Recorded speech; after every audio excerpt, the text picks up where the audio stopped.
everybody and welcome back to my channel.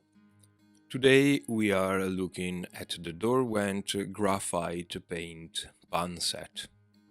A set of 12 half-pan water-soluble paint made in the UK. I got this at my local art supply shop for about €25.99, but I've seen it retailing online from €16. They come packaged in a cardboard box with a beautiful illustration and all the info about the paint. This is a muted palette, a unique blend of graphite and color to create, and I'm quoting, subtle muted tones with graphite sheen and high granulation.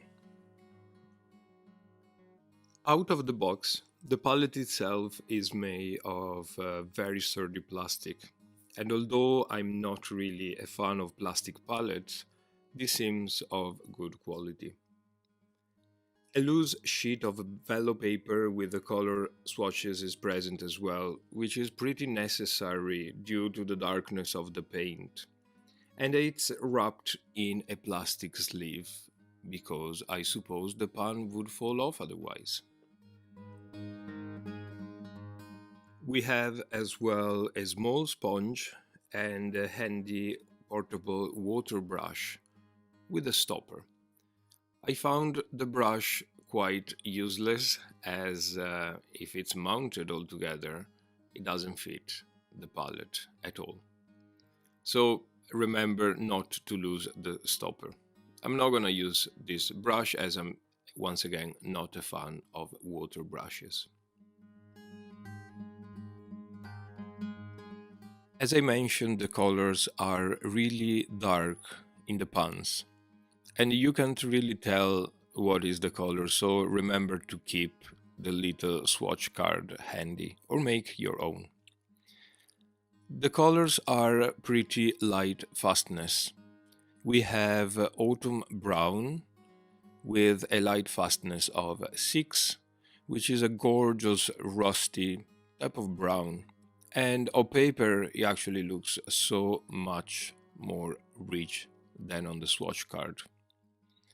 I found that all of these colors are really flowing with just a little bit of water, and they reactivate immediately right out of the pan. We have then the color russet, which is a sort of yellow ochre, a very dark and deep yellow color. This color has a light fastness of 5. The next color in the pan is the color meadow, which is a sort of a greenish, coldish yellow color.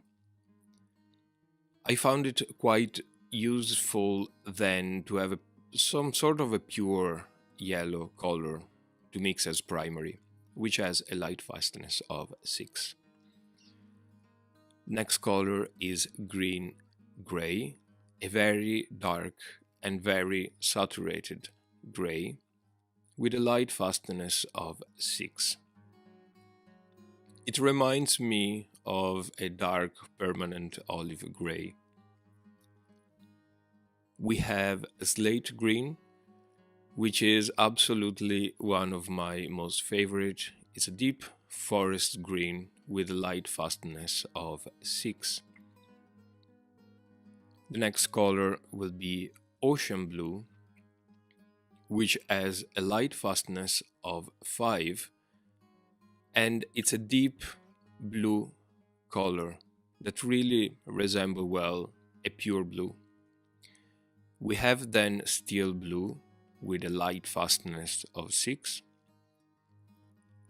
We have dark indigo, again with a light fastness of 6, which reminds me a lot of a very deep ultramarine color.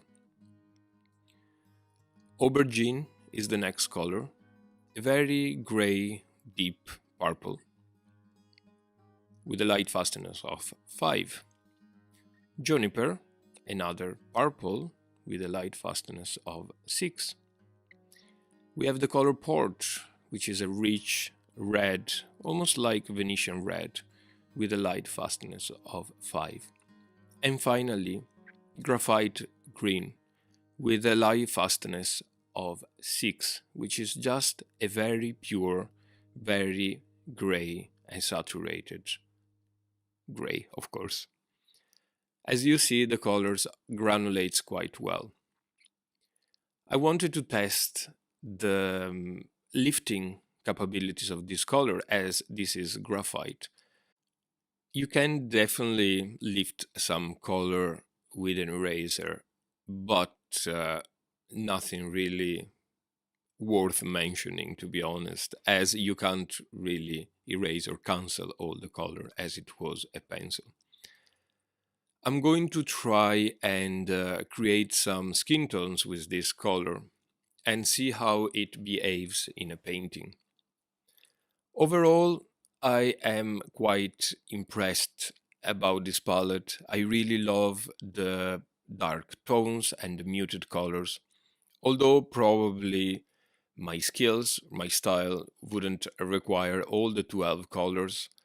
I still enjoy the possibility of having them in stock and have the possibility of choosing them and reach out to them when I need a little bit of more of a muted palette. I found that it was difficult to have just a couple of yellows and a couple of reds, as I would have preferred more of these tones. But I've seen that you can definitely mix these graphites with regular watercolors to create all the shades and tones that you wish. And I'm absolutely going to try and do that in the future. Lastly, I notice that when this paint dries, apart from the, of course, graphite sheen they leave on the paper, they tend to lighten quite a bit.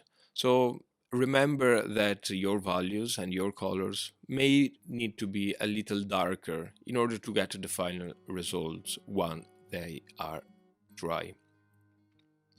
I'm gonna leave you to the rest of the painting now, and if you try them and you have an opinion or you want to share with me some techniques or some suggestions to better use this paint, please leave a comment below. And don't forget to subscribe. This always helps my little channel. Thank you very much and have a good week. Bye.